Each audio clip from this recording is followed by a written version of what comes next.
Time for CBS 21 Next. It is 4:10 here in central Pennsylvania, and I am joined with our chief meteorologist, Tom Russell, and one of our reporters, Andrew Klein.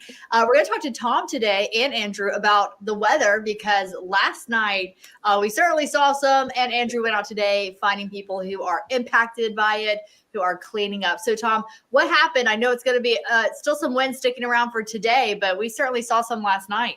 Yeah, and we're showing some video here as we chat.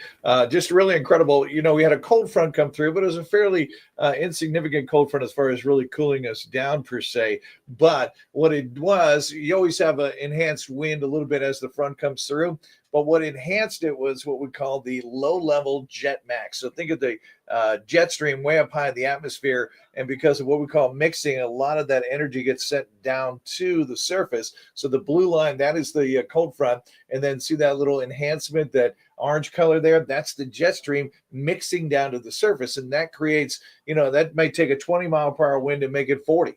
And it happened right at that time as the front was coming through. Those two elements basically lined up, and that made for enhanced winds. So instead of a typical cold front of 10 to 20 miles per hour, we had gusts of 40. We had a 62-mile-per-hour gust at HIA. That is some strong stuff. And that's what all this was. It was straight line wind damage, Candace, and it took these trees down rather quickly, and a lot of branches, a lot of damage. Yeah. So was there rain with it? I know I got a little bit of rain at my house, but it wasn't anything significant. No, but some folks, they did actually have thunderstorms. So there was a brief period of time where we did have a couple of thunderstorm warnings in effect. As you recall, the rain didn't last very long. It hit about 8:30 in the Harrisburg area, and then a little bit later, 8:45, 9 o'clock, as it worked its way over towards Lancaster. But we did have some thunder and lightning with some of these. But the enhanced winds were really either ahead or just behind the front, depending on where you were. And they weren't really, sometimes we say storm-related winds. The storm itself causes these winds. These were more enhanced by that low-level jet max we talked about. Okay. Now, I know someone earlier mentioned it was kind of a squall. What exactly is that? What does that mean?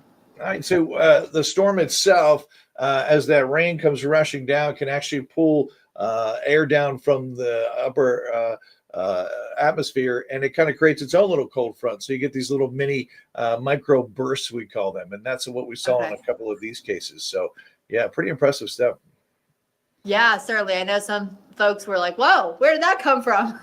Yeah. From that down push you were saying. Yeah, if you recall, though, with the wind advisory was out 24 hours ahead of time, but it really wasn't until the front itself that came through that people saw those nastiest of the winds. It's one thing to have a windy day, but it's different when you get all of a sudden a gust of 50 or 60 miles per hour. Yeah, certainly. And we can see the impact that had. Let's bring in Andrew Klein. Andrew, you were out about today. We were getting so many reports in last night about stuff that was happening. Yeah. We're looking at some of that video too.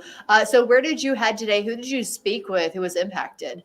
Yeah, I was in, Harrisburg, a few different parts today, Allison Hill specifically.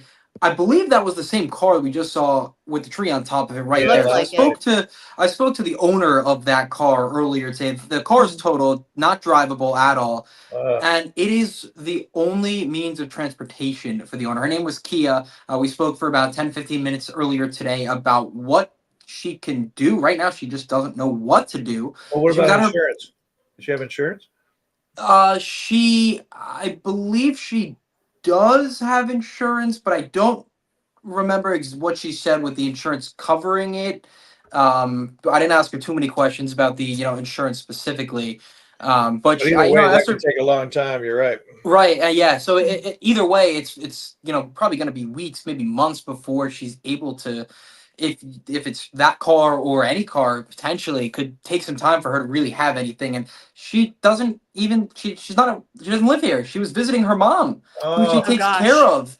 And she said she had just walked into the house with her kids, see her mom, and then boom, they heard a bang. They walked outside, and that's what they saw, that the car just destroyed by that tree. It's a good thing they weren't inside that car. That could have been an entirely different story. Yeah, right. Yeah, absolutely.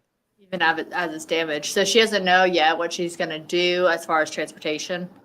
Yeah, no, she said she's been taking Ubers as much as she can. She said she does have a great support system, but these are things that you can only, really lean on for so long, especially with Ubers. They get costly when you have to take an Uber everywhere every day. Right. Wow. Okay. And I know that I just looking at this video, it's like they're using bulldozers to get all the leaves off of the roadways because everywhere and tree branches too. Hey, Yeah, Andrew, with that tree in particular, was it shallow? It was by a sidewalk, right? the one that fell on top of the car. Yeah, that Yeah. one. Yeah, it was like a small street. The car was on one side, and the tree was literally right across the street. I guess it fell, right over as we showed on that video a little earlier. So it had like shallow roots. So they could, in other words, could it go over easy, or did it take a lot of wind to do that? Do you think? I'm not sure. I mean, look, I saw the roots, and they were basically ripped out of the ground. So Mm. I don't know if that was the winds being super strong or the tree not being super strong. Right. But you could, I mean, you could see the huge chunk with the root tipped Pulled over out of the ground. where the rest of the tree fell on top of the car. Wow. Yeah. I know we are getting a ton of power outage reports too. This is a look at the map from when there were a bunch of power outages. Is this? I'm not sure if this is the current map. It might be because PPL updates it in real time. So it looks like they have resolved a lot. Okay, this is the current live map. So, but there's still people being impacted. Of course, you see those orange little specks right there. I know at one point last night there were thousands without power, and as we zoom in and out, you can see the number of people impacted, still recovering from those nasty winds. Because when power lines go down, right, there's not a lot that you can do for your household other than make sure you have a flashlight and do what you can. So people still being impacted, I believe they said a little less than 24 hours later. I believe they said it's not going to be fully fixed until 11 p.m. potentially tonight. So people are going to be without power for another few hours still throughout the day. Well, there were so many incidents where the tree was on power lines. Obviously, you and I can't touch them. You got to wait for some of the first responder folks, the electricians, to get there and do their thing. So, and a lot of this is a good example. It's fairly remote. You're running from Harrisburg and then way outside of town, and you're trying to handle all these power line issues. So it's just a lot to clean up. Yeah, certainly. And if you guys have any photos or videos that you took, you can post them on Facebook or just leave them in the comments on YouTube so that we can see them and share. And also if you need, if you haven't contacted your power company and you need help, let us know there too. So we're still gathering photos and information about all of the areas that were impacted. Definitely. Thank you guys both for joining us today and for giving us an update, Tom, an explanation about what happened, and then Andrew seeking out some information about folks who were certainly impacted. So appreciate you both. And like I said, follow us on YouTube and on Facebook and on all of our social media platforms. We'll keep you updated moving forward today too about some more windy weather for us. Not like we had last night though, right, Tom? No, not like that. All right, good deal. All right, thanks for joining us. That's CBS 21 Next.